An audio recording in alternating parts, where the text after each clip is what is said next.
irmãos de Golias, Sei. os homens dele mataram, aí diz assim, então tem uma relação de causa e efeito, Tá.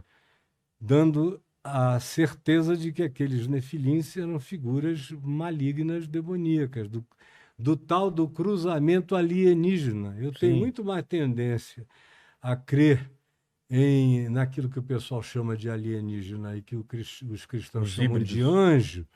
Eu creio muito mais, porque anjo para mim não é aquele ser lá do Vaticano, nem querubim, aquele pintinho gordinho com bundinha. Não, eram figuras assombrosas. É. Você vê aquelas leituras em Ezequiel, tipo, Não sei tinha quantos cara de boi olhos. para cá, É. de não sei o que para cá, olho, pé virado, era um negócio muito maluco. E outros tinham aparência de relâmpago É. falando contigo. Era tudo muito diferente dessas romantizações no Velho Testamento. E tem também a coisa do objeto voador não identificado em Ezequiel São as 10, Ezequiel 1 carruagens. e 10, que são aqueles girantes girando um dentro do outro. Ah, fala isso. Mas Cara, não tem também o lance de umas carruagens que. aí já foi a carruagem de fogo de Elias, que É, levou que pode Elias ser para o uma céu, nave que também. pode ser também, porque era só uma coisa que eles só podiam Com definir a referência da época. do que eles tinham. É. Mas ali, Ezequiel disse que ele ficou aturdido, que caiu no chão, desmaiado de pavor. Aí ele acorda e ele vê aquela coisa brilhosa, com uma roda girando dentro da outra, pequenos olhinhos em volta e cambotas sobre as quais estavam apoiadas. Eles pareciam na cor como berilo. Ele vai tentando descrever o material daquilo ali, mas ele diz que não tinha referência. Aí o que é que acontece? Esses seres que saem, que se comunicam com ele, é que dão a mensagem do livro de Ezequiel todinha. É uma mensagem que vem de seres que saíram Desse cruzamento. não, dessa nave. Ah, da Isso nave. Ezequiel já no tempo do Tá. exílio dos judeus em Babilônia, já é muito tempo depois. Agora, no Gênesis, em Gênesis 6, é que diz que o dilúvio veio porque os filhos de Deus, os Benai Elohim, que era uma alusão aos que vinham do céu, Não anjos. a gente veio a chamar isso com o apelido de carteiro, mensageiro. É. É só isso. Malaquim. É. Então, eles vieram dos céus e a Bíblia não diz isso. É o livro de Enoque que diz que eles pousaram no Monte Hermon e fizeram um pacto de morte entre eles, de exílio de Deus, porque eles não suportavam não possuir as filhas dos homens. E eles escolheram as mais gostosas e tiveram com elas filhos, que se tornaram os homens poderosos da Os antiguidade gigantes. e que eram seres gigantescos. Mas isso é uma figura de linguagem ou eles eram mais altos mesmo? Não, a Bíblia chega a dizer que o rei de onde hoje é Golã, os altos de Golã, o rei do lugar, ele, a cama dele de ferro puro tinha 5 metros e 10 Caramba. de comprimento e 2,80 de largura. E a gente fica atribuindo muita idiotice ao povo da antiguidade, era tudo que eles não eram, né? É. Você vê a neurologia egípcia, segundo os mesmos aparelhos, nas mesmas formas que a gente usa hoje, só de outros É. materiais e mais toscos. Eles tiravam a calota craniana, faziam intervenções de várias naturezas, eram altamente científicos. Só tinha um detalhe a mais, eles criam em paranormalidade, a nossa ciência nem tanto. É. Então, e para eles chamavam isso de magia, que eram os poderes sutis da mente. Mas os nefilins se tornaram o que são. A mitologia grega conta a história Dos todinha semideuses. dos semideuses. Seriam isso. Todos. O Flávio Josefos, escrevendo nas antiguidades, ele diz aos gregos e aos romanos: o que vós chamais de deuses, semideuses, demiurgos, tal, tal, são os filhos das mulheres humanas com os Benai Elohim. Ou seja, o que ele está dizendo, ele validava o que os gregos chamavam e criam como sendo realidades, ele validava. Os Nazca aqui, o Viracochas, que criou a cultura Nazca, que pré-Inca. Tá, que tem aqueles desenhos no deserto enormes. Isso, ele é chamado Viracochas, porque ele veio com as ondas do mar. E a descrição é de um ser grande, maior do que todo mundo, e que ensinou ciência, culturas variadas a eles. A mesma coisa você vê entre os celtas. A mesma coisa. Se repetem, né? A primeira dinastia do Egito atribui o início do Egito a essas figuras de semideuses. E assim você vê no Oriente Médio todo, você vê na Índia. E se você vê ao mesmo tempo culturas que são afastadas geograficamente, simultaneamente fazendo as mesmas coisas. Pirâmide aqui, pirâmide ali. Nos mesmos alinhamentos. Isso é muito maluco. E para mim,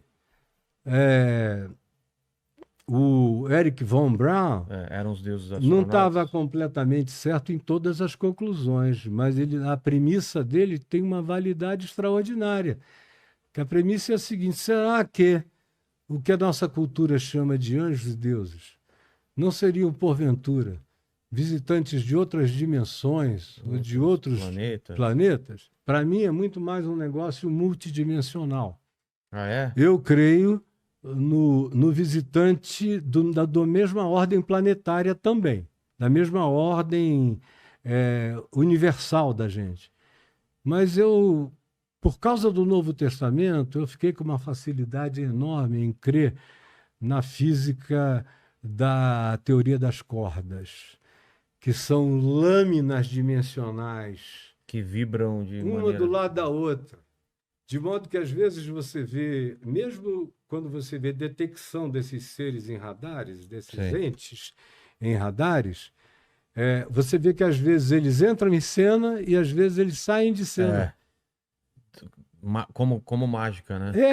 Eles estão em cena, está acompanhando, de repente eles somem.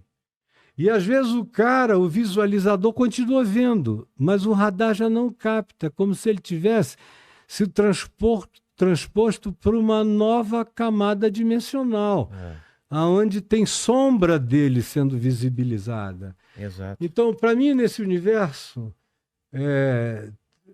praticamente tudo tem explicação. E na Bíblia, só Deus não tem explicação. O resto tudo tem explicação. Então abre uma porta para que realmente esses deuses, demônios e semideuses e os Néfilins, eles sejam os demônios, por exemplo. Demônios. No livro de Enoque, que teve uma influência enorme. Que é um apócrifo. É um pseudoepígrafe. O que é isso? É quando se toma o nome de uma figura famosa de um outro tempo e se atribui a autoria do texto àquela pessoa. Então, Enoque é o 7º depois de Adão. Foi arrebatado, que andou com Deus e tal, e viu que ninguém tinha visto, enfim. E ele é o cara que vem antes do dilúvio. Depois vem Lameque, filho dele, depois vem Noé e o dilúvio. E o dilúvio vem por causa dos experimentos. Literalmente se diz, por que os Benai Elohim se deitaram com deitaram e os seus filhos alteraram a natureza de todas as criaturas que andavam pela terra. Caramba. Não apenas seres humanos, mas o mundo fizeram inteiro experiências virou genéticas. A ilha do Dr. Monroe. É aquela loucura doida. Aí, por isso vem essa história de separa. Sim. Agora, é claro que a Arca de Noé não foi uma só. Não dava para pôr todos os animais um de banco cada genético. Não, mas é um banco genético. Você vê culturas diferentes com a mesma história. De ser alagamento. Dos seus Noés locais.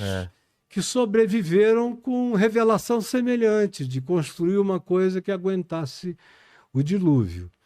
Aí o que é que a gente vê aí? Os Nefilins, o Enoque diz no livro atribuído a ele, que os demônios que a gente chama demônios, são os nefilins que morreram e que, como eles não eram homens e não anjos, e nem anjos, eles se tornaram seres perturbados, obsedando os filhos dos homens sobre a face da terra.